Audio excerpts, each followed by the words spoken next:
Ada seorang laki-laki, kita sebut aja namanya Fulan.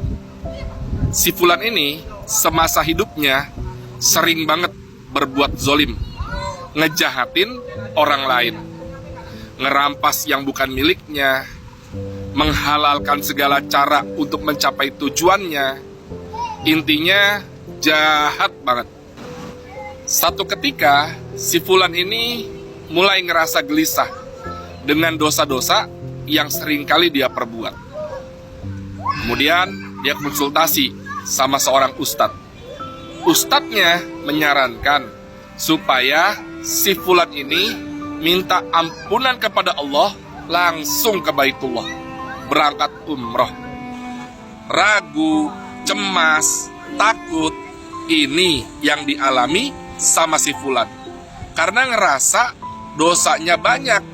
Dan dia sering dengar, kalau orang-orang yang banyak dosa kemudian berangkat ke tanah suci, nanti di sana bakal dibales sama Allah. Tapi si ustadz ini terus meyakinkan bahwa Allah Maha Pengampun, Allah Maha Penyayang, Allah Maha Pengasih.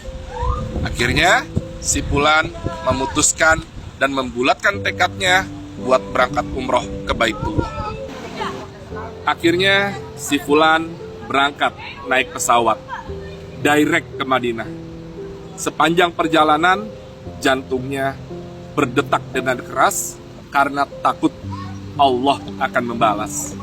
Ketika pesawat landing di tanah suci kota Madinah, para penumpang bersiap untuk turun. Sementara si Fulan gak bisa berdiri dari kursinya. Dia nangis, ketakutan. Seberdosa itukah dirinya sampai nggak bisa berdiri. Dia menjerit, minta tolong sama pramugari.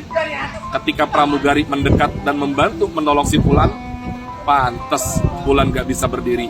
Ternyata sabuk pengamannya belum dilepas. Apa pesan moral dari cerita tersebut? Yang pertama, tanah suci bukan mahkamah eksekusi.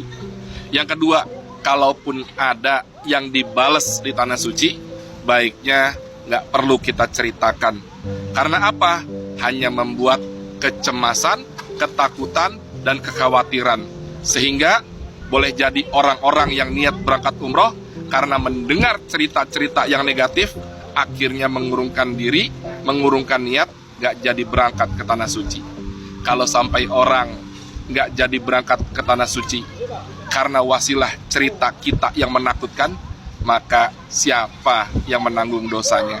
Akan lebih indah ketika kita mensiarkan manfaat-manfaat, fadilah-fadilah, dan pahala-pahala ketika kita berangkat ke Baitullah menjadi tamunya Allah.